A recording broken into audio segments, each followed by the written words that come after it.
L'association pour la paix, l'entraide et le développement au Mali réaffirme son engagement pour consolider la paix dans notre pays.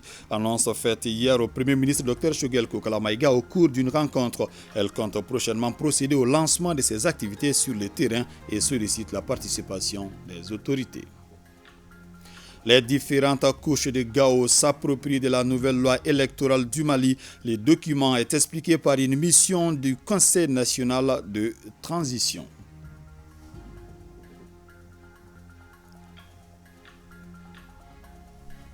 Le ministère de l'Éducation nationale et le département de la sécurité et de la protection civile dans la même dynamique pour des examens de fin d'année fiables conformément aux instructions du président de la transition. Les consignes à suivre dans un grand format au cours de ce journal.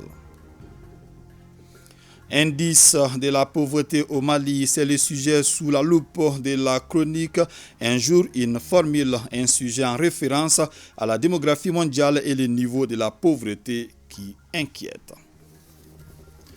Nous sommes heureux de vous compter parmi nous. Bonsoir à vous, merci et bienvenue dans ce journal.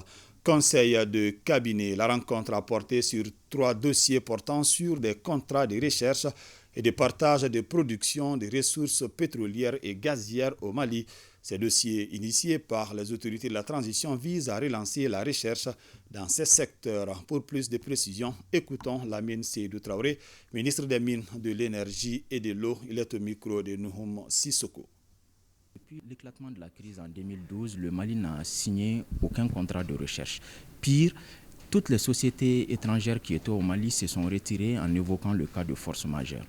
Et en 2015, il y a eu une réforme de la loi pétrolière, mais cette réforme n'a pas suffi à attirer les investisseurs. Dans vraiment la perspective de relancer la recherche pétrolière au Mali, que le gouvernement de transition, à la suite de la rectification, a procédé à la relecture de la loi pétrolière et adapter les décrets d'application de la loi et le contrat type de partage. Tous ces 2 décrets ont été adoptés en juin 2022. À la faveur justement de cette réforme de la loi, nous pouvons dire qu'aujourd'hui, cette réforme commence à porter ses fruits parce que nous avons eu déjà 3 manifestations d'intérêt de 3 sociétés toutes maliennes, et ça c'est un bonheur. Ça veut dire que les retombées, lorsqu'on va découvrir, seront essentiellement maliennes. Il s'agissait pour nous aujourd'hui dans ce conseil des cabinets d'examiner et de faire en sorte que le contrat type de partage qui va être signé avec ces sociétés-là puisse permettre vraiment d'avoir, en cas de découverte de pétrole ou de gaz naturel ou d'hydrogène au Mali, que lorsqu'on va commencer l'exploitation, que le peuple malien et l'État du Mali puissent avoir les meilleures retombées possibles. Nous avons opté pour un contrat de partage de production qui accorde justement, conformément au décret type qui a été validé déjà en conseil des ministres, des facilités pour la recherche parce qu'il faut faire des recherches. La première chose, c'est de dire que désormais, ces sociétés-là, lorsqu'elles vont commencer à exploiter soit le gaz ou le pétrole ou l'hydrogène au Mali, vont payer ce qu'on appelle une redevance ad valorem sur leur chiffre d'affaires. Le plafond exigé par la loi, c'est de 15%. Nous sommes parvenus à faire accepter à tous ces investisseurs que ce soit le montant, le taux plafond qui soit appliqué. En plus de cela, désormais, on n'est plus dans le cadre d'un contrat de concession, on est désormais dans un contrat de partage de production qui signifie que l'État, en plus d'avoir 20% gratuitement du chiffre d'affaires, en plus du fait que les sociétés vont payer 15% de leur chiffre d'affaires, devront, à partir du moment où ils ont une marge bénéficiaire, devront partager la production avec l'État. Et le taux de partage va de 20% pour l'État jusqu'à 40%.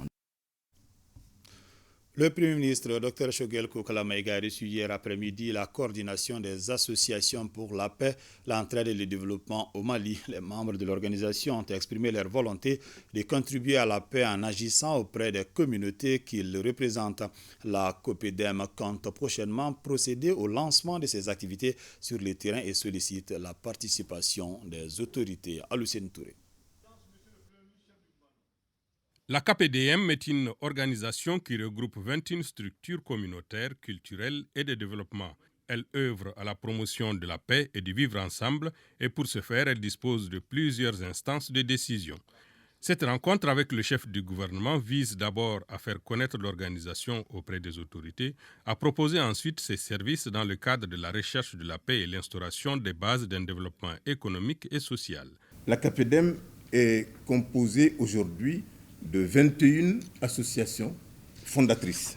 L'association a pour objectif de contribuer à la restauration de la paix, de la cohésion sociale et à promouvoir l'entraide pour réussir le développement dans les différentes communautés du Mali, mutualiser les stratégies et les efforts de recherche de solutions au niveau des associations membres, prévenir les situations de crise sécuritaire et sociale au niveau des communautés dans les meilleurs délais et, le cas échéant, y apporter des solutions appropriées, contribuer à la résolution des problèmes sécuritaires et sociaux de manière coordonnée, renforcer l'unité entre toutes les communautés du pays et favoriser les échanges culturels entre elles, accompagner l'État malien dans la mise en œuvre de son programme de cohésion sociale, de sécurisation, de protection des populations et de leurs biens.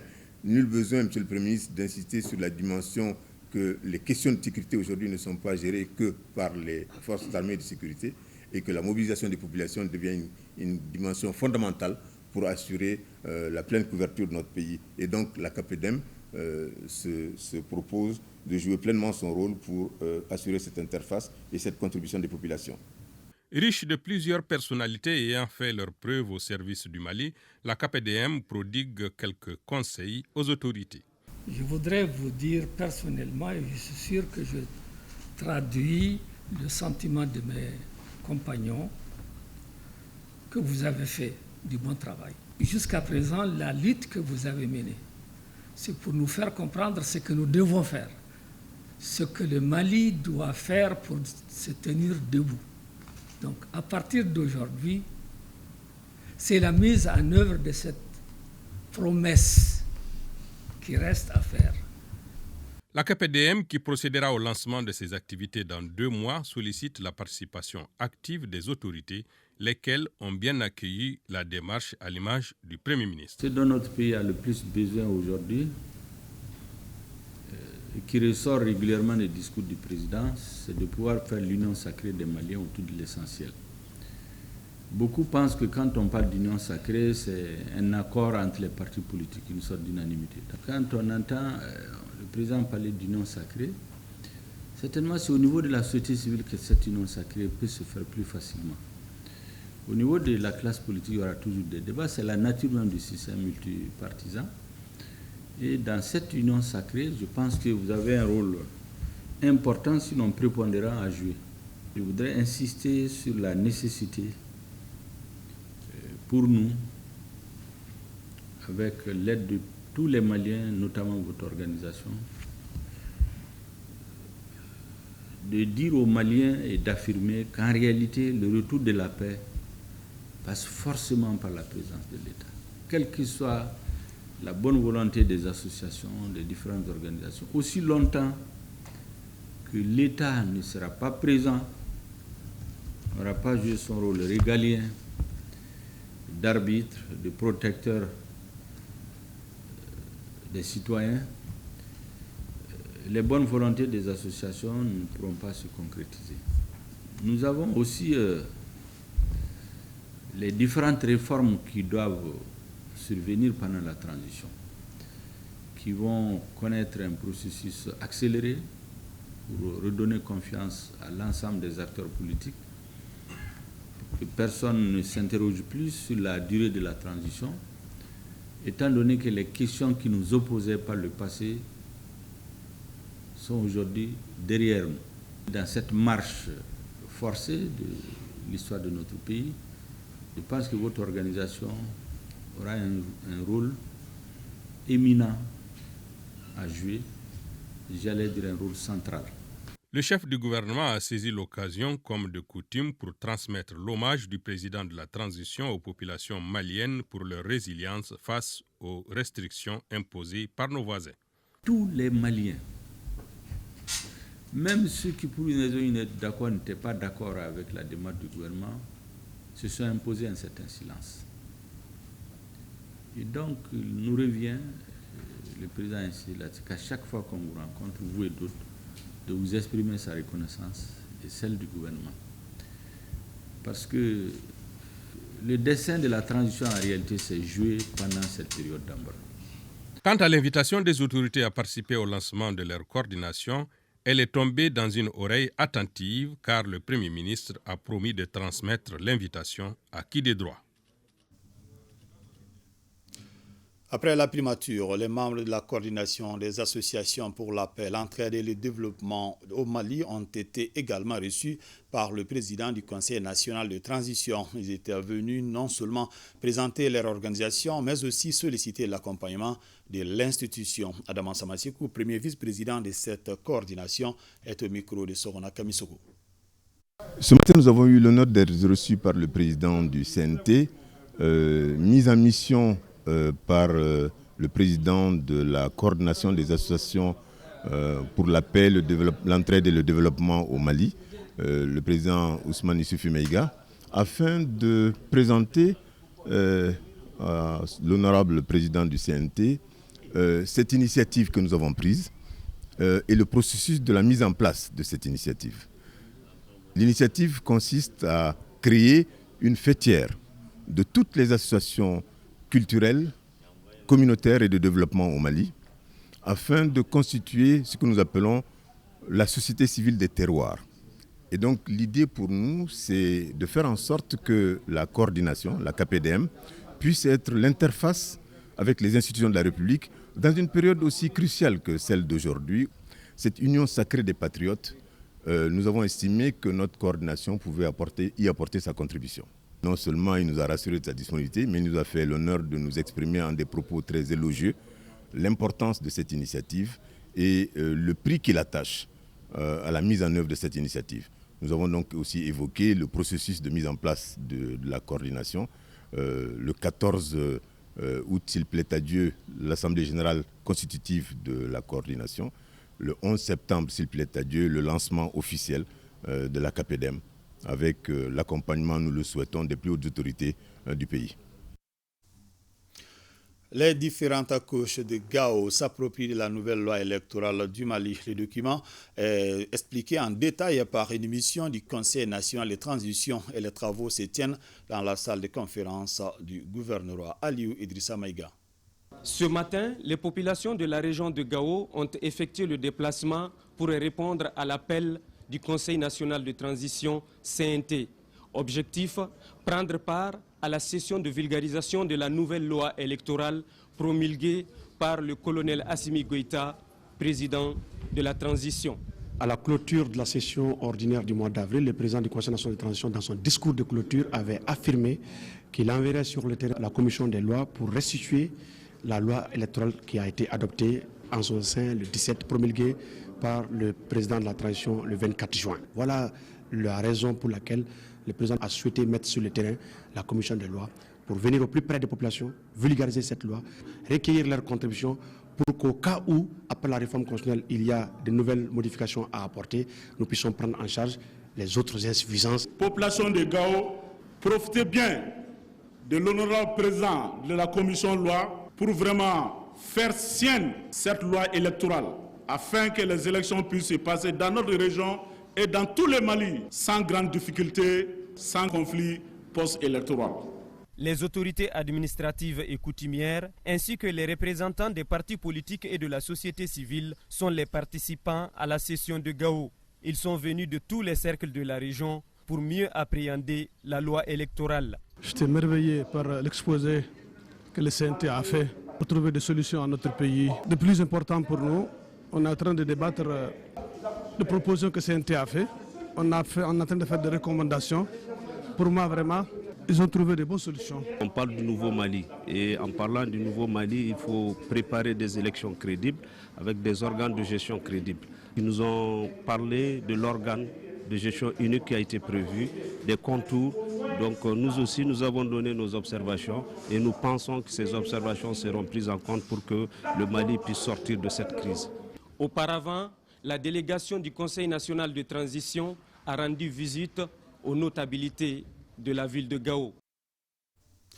Parti de Bamako hier mercredi 13 juillet 2022, le train spécial autorail et la machine de balayage ont sifflé dans la cité des rails ce jeudi aux environs de 2h50. Déjà depuis 18h, la gare ferroviaire de Kayi a été prise d'assaut par la population très joyeuse de recevoir le train sur les rails. Kansoutou Kanouté. Après le top départ du premier essai du train voyageur entre Bamako et Kayi donné ce mercredi par la ministre des Transports et des Infrastructures Dambélé Madina Sissoko, la locomotive CC 2207 et la machine de balayage CC 2205 ont quitté la gare ferroviaire de Bamako à 8h45. Destination Kayi, la cité des rails. Le CC 2207, qui est le train spécial autorail, a fait escale dans toutes les grandes gares, à savoir Kati, Kita, Tukuto, Maïna, Djamou, et partout c'était l'euphorie.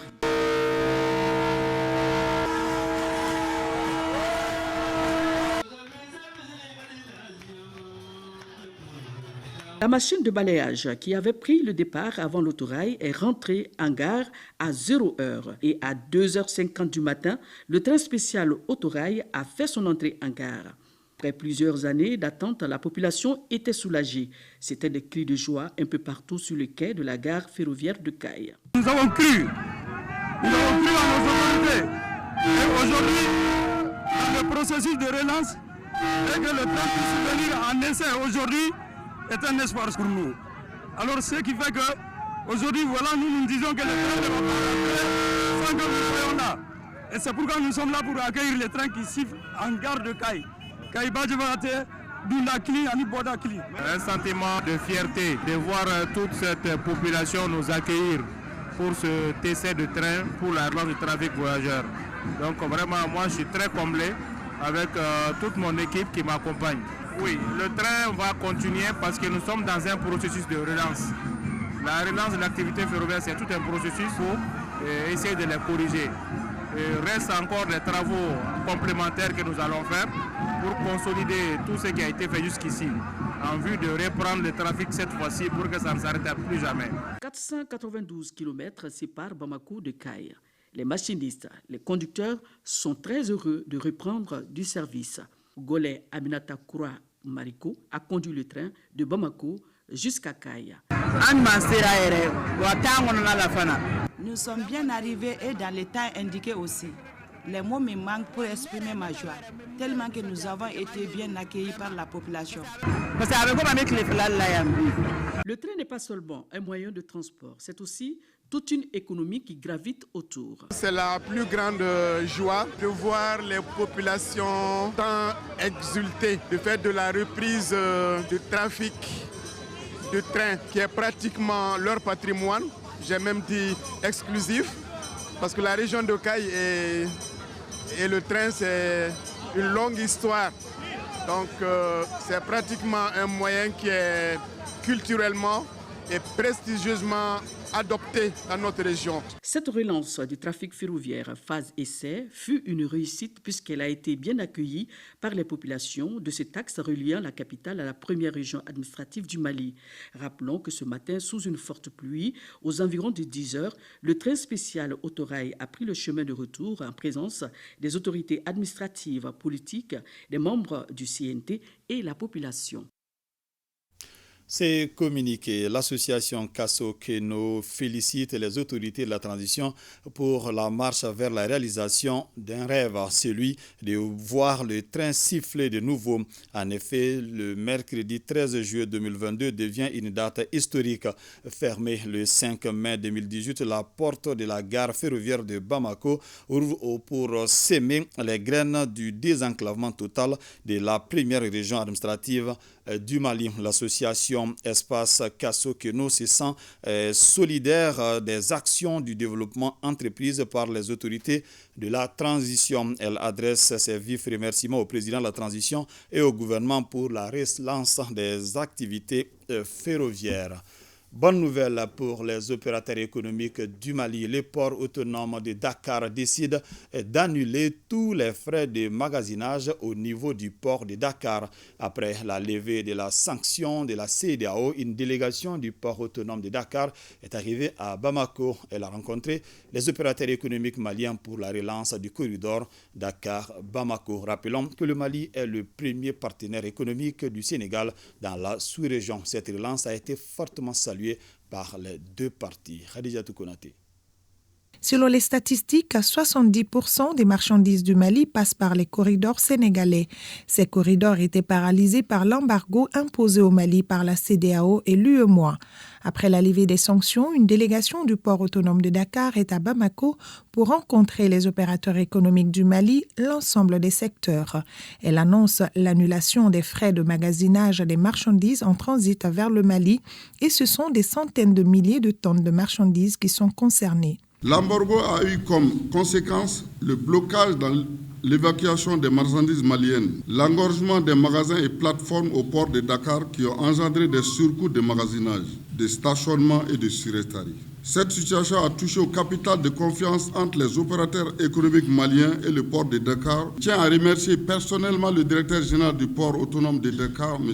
Abouakar Siddiq Bey, qui a fait le premier pas en annulant à 100% tous les frais de magasinage au niveau du port. C'est le lieu de remercier les autorités guinéennes et mauritaniennes pour nous avoir accompagnés à cette période critique de notre existence. Cette décision des responsables du port autonome de Dakar vient reconforter les opérateurs économiques maliens. Nous avons écrit à son temps pour demander aux autorités portières d'abandonner ces charges. Et ils sont venus à nous informer qu'ils sont d'accord. Le port a décidé d'abandonner les charges. Très bonne nouvelle, c'est une très bonne chose que nous apprécions beaucoup. Ils sont allés même plus loin. Le port, toute personne qui a eu à payer de janvier à nos jours seront remboursées sous forme des avoirs qui vont les garder à leur niveau au prochain passage. Et pour qu'on puisse déduire ça, c'est comme une bonus, mais sous forme de remboursement, qui vont les garder au niveau de ce port. Les mêmes exercices vont se faire avec les autres ports.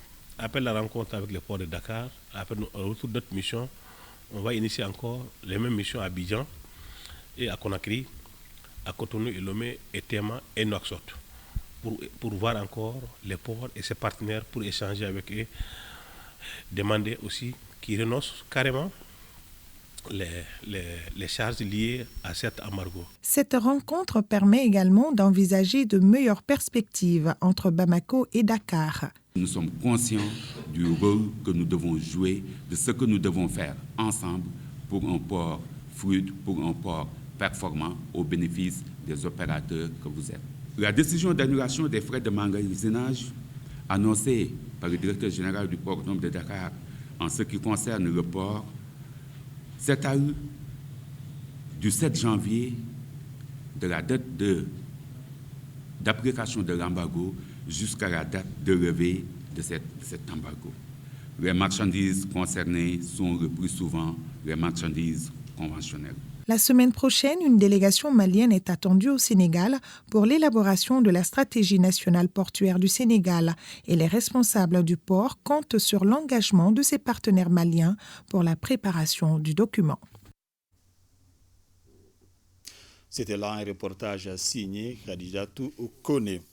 Les comités syndicaux de la santé, de l'action sociale et de la promotion de la famille, CHU.G, dans une déclaration lue par son porte-parole, apporte un démenti par rapport à une prétendue grève à l'hôpital du Point G. Pour plus de précisions, je vous propose d'écouter Moussa Traoré, porte-parole du dit comité, au micro de Aliou Abdoulaye Touré.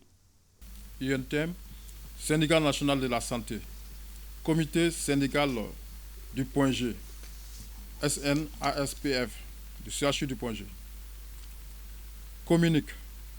Le comité syndical SNASPF du CHU du Point G informe l'opinion publique nationale, les usagers, que la grève annoncée au sein de la structure n'est que l'œuvre de groupuscules de personnel qui ne disposent d'aucun mandat syndical et qui n'ont que pour seul objectif de déstabiliser des actions positives en cours pour assurer des soins de qualité aux usagers. À ce titre, le comité syndical SNASPF informe tous les usagers du CHU du Point-G qu'un personnel dévoué est à leur disposition pour une prise en charge efficiente des patients dans les différents services, tous fonctionnels actuellement. Bamako, le 14 juillet 2022, signé par le comité syndical, le secrétaire général Karim Traoré. Point Covid du jour, les services de santé ont enregistré un cas positif sur 862 tests réalisés, 4 patients guéris et 0 décès. À ce jour, 17 patients sont sous traitement. Face aux multiples privations des droits à l'éducation des enfants, la Fondation Caranta, les FAWE ont mené une étude. Les résultats de cette recherche ont été restitués à la faveur d'une rencontre à la Direction nationale de l'enseignement secondaire général. Bemba Sibi. 3 organisations, un objectif, faciliter l'accès des enfants non scolarisés à l'école, ceci à travers le projet Un nouveau modèle de classe passerelle pour améliorer l'apprentissage des enfants et des jeunes non scolarisés. Ce projet il constitue un cadre de mobilisation des acteurs et des décideurs pour la cause du retour à l'école des filles et garçons de 9 à 16 ans dans les 6 pays membres de la Fondation Caranta. Sollicite encore et toujours votre accompagnement soutenu dans l'expérimentation de l'innovation retenue et dans la préparation de sa mise à l'échelle. Une mise à l'essai qui va durer 33 mois. L'exécution du projet urge quand on sait que 59 millions d'enfants ne sont pas scolarisés selon les données 2018 de l'UNESCO. Avec ce projet d'une grande pertinence du point de vue de la proposition de modèle d'alternance éducative au profit de la scolarisation, je reste persuadé que ces activités feront non seulement avancer les pratiques d'éducation non formelle, mais également accroître le taux d'accès et de maintien à l'école dans nos pays. Convaincu de l'intérêt de cette initiative et en vous invitant à faire de même dans vos pays respectifs, je m'engage à soutenir sa mise en œuvre dans les prochaines étapes. Une étape de mise en œuvre qui permettra d'intégrer peu à peu les enfants qui sont hors du système scolaire dans les 6 pays membres de la Fondation Caranta, à savoir le Sénégal, la Guinée-Conakry, la Côte d'Ivoire, le Burkina Faso, le Niger et le Mali. Je vous l'annonçais également au début de ce journal, le ministère de l'Éducation nationale et le département de la sécurité et de la protection civile dans la même dynamique pour des examens de fin d'année fiables conformément aux instructions du président de la transition. Pour atteindre cet objectif, des consignes ont été établies. Fademba Keita. L'année académique 2021-2022, pilotée par le gouvernement de la transition, aura été celle des innovations et des dispositions pour une année scolaire normale et des examens exempts de tout incident de fraude et de fuite minime. Qui dit examen dit une organisation efficace. Et pour ces raisons, nous mettons un système de sécurité tout autour du processus. Depuis la conception des sujets jusqu'à leur mise en enveloppe et à la constitution des confidentiels qui doivent aller à l'intérieur du pays, il y a tout un système de sécurité informatique et physique qui est mis en œuvre. Et quand les centres d'examen commencent à être opérationnels, là aussi, en collaboration avec le ministère de la Sécurité et de la Défense, nous mettons en œuvre un système de sécurisation composé d'agents de sécurité qui empêche à toute personne extérieure, à tout objet extérieur d'infiltrer les centres ou de faire sortir les contenus des différentes enveloppes. Le déjeuner de presse organisé avant les examens invitait tous les acteurs impliqués à la réussite des 10 examens.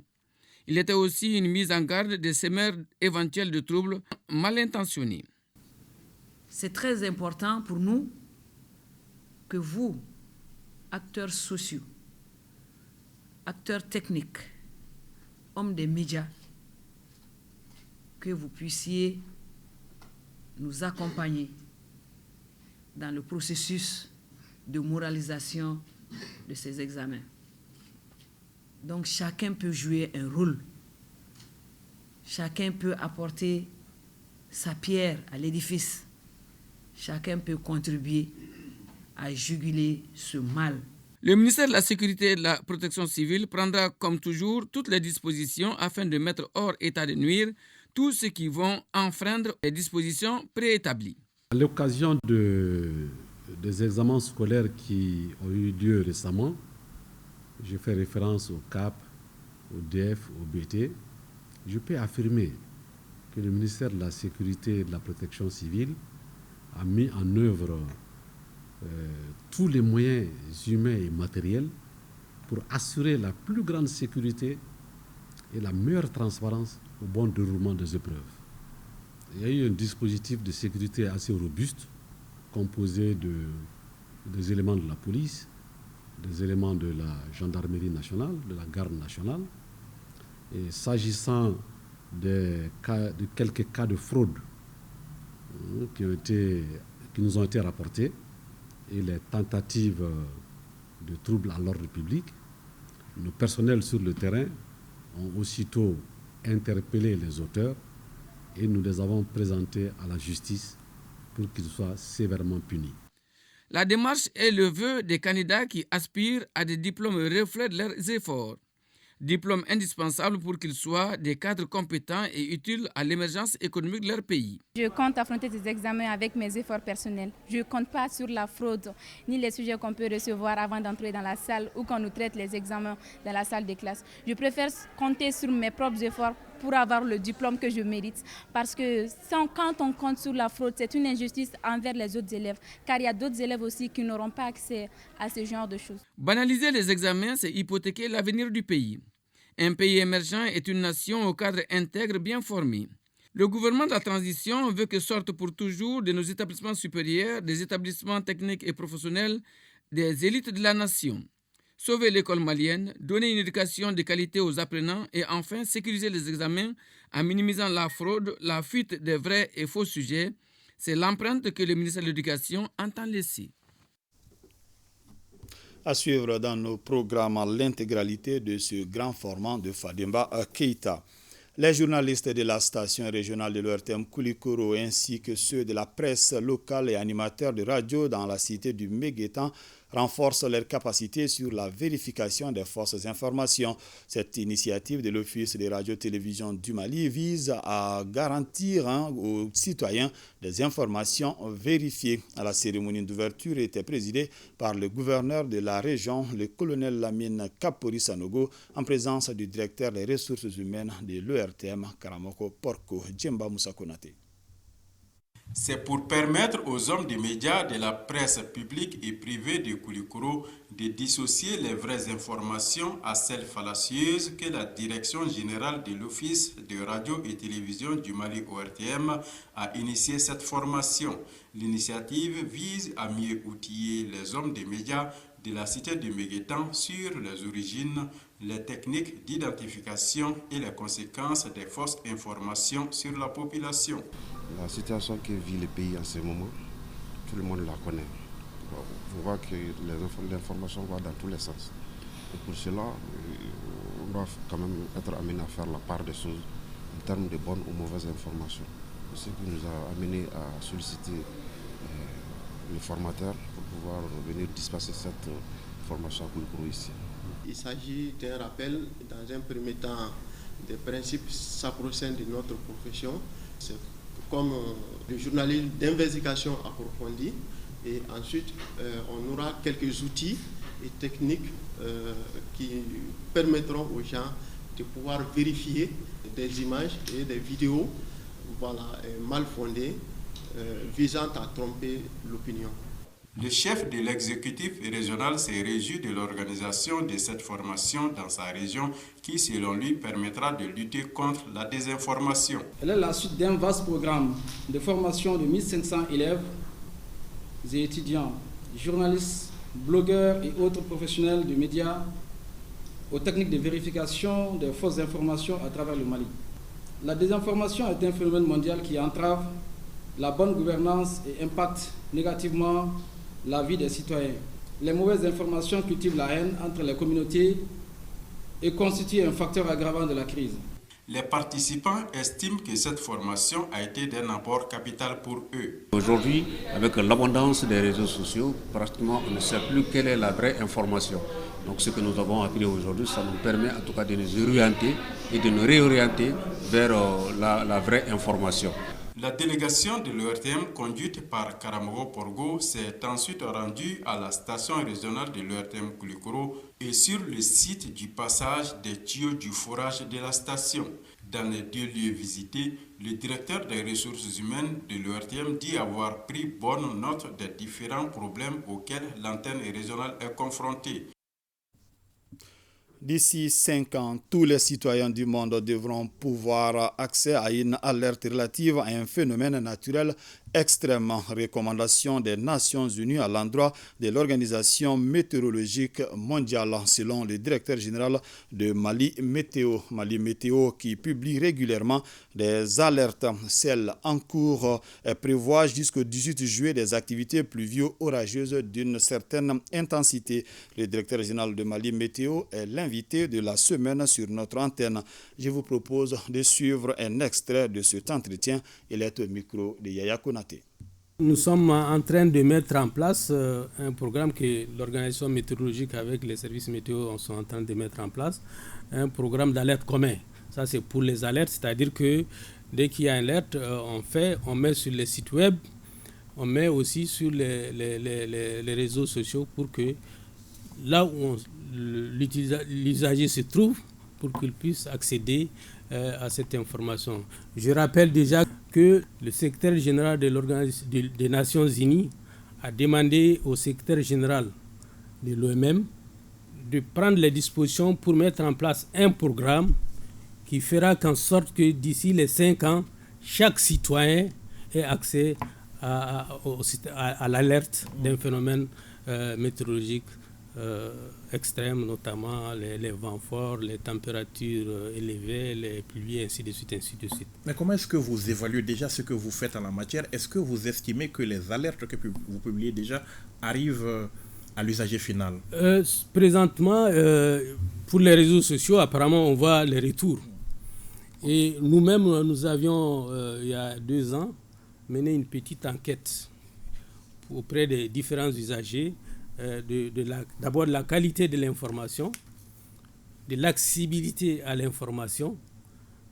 Et tous les usagers de différentes catégories, les services techniques, les populations, ainsi de suite, tout le monde, on a fait un échantillon de chaque catégorie sociale et technique et ils nous ont donné l'information. C'est vrai que les gens demandent beaucoup plus, mais déjà ce qui se passe, je crois que les gens sont satisfaits par rapport à une période pas très loin. L'invité de la semaine à suivre ce soir après le magazine est relatif à l'inauguration du centre de médecine sportif. La pauvreté sur la sellette et la démographie au cœur des préoccupations mondiales.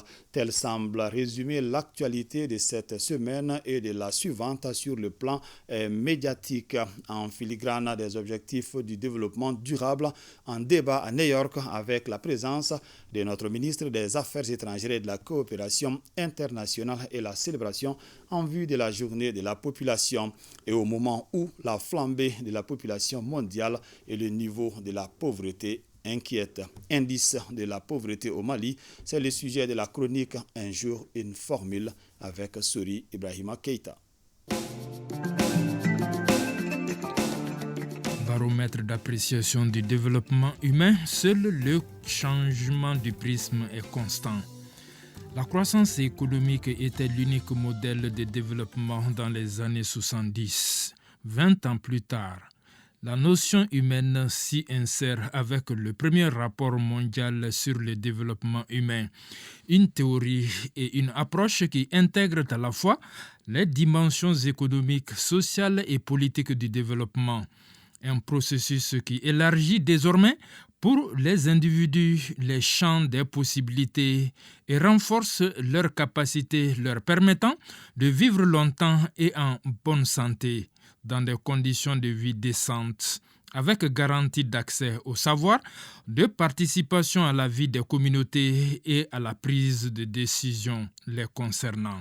Alors, selon qu'on remplisse ou non ces conditions, on devient riche ou pauvre. En parlant de pauvreté, il y a un certain nombre d'indicateurs, d'instruments pour mesurer ce phénomène-là. Au Mali, être pauvre, ça veut dire quoi?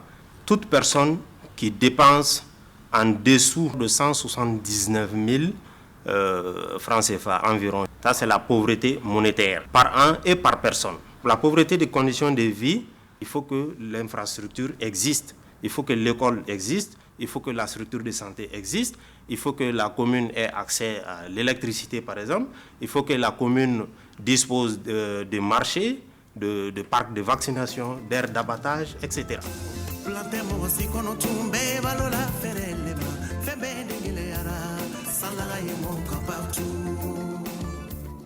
Selon les statistiques du dernier rapport national présenté hier aux États-Unis sur le sujet, plus de 9 400 000 sur 21 millions de Maliens sont pauvres. Il y a des aspects qui ne sont pas pris en compte dans ces indicateurs-là. Aussi problématiques que soient les critères de classification, ils ont tout de même permis d'éclairer la lanterne des gouvernements et autres partenaires techniques et financiers sur bien des dossiers d'envergure. Tout ce qui concerne les ciblages, aussi bien en termes d'intervention monétaire, en termes d'intervention de pauvreté des conditions de vie, qui est relative à l'accessibilité aux services sociaux de base, d'intervention alimentaire par exemple. Mon département utilise les données pour pouvoir intervenir dans les localités pauvres et vulnérables au niveau du pays.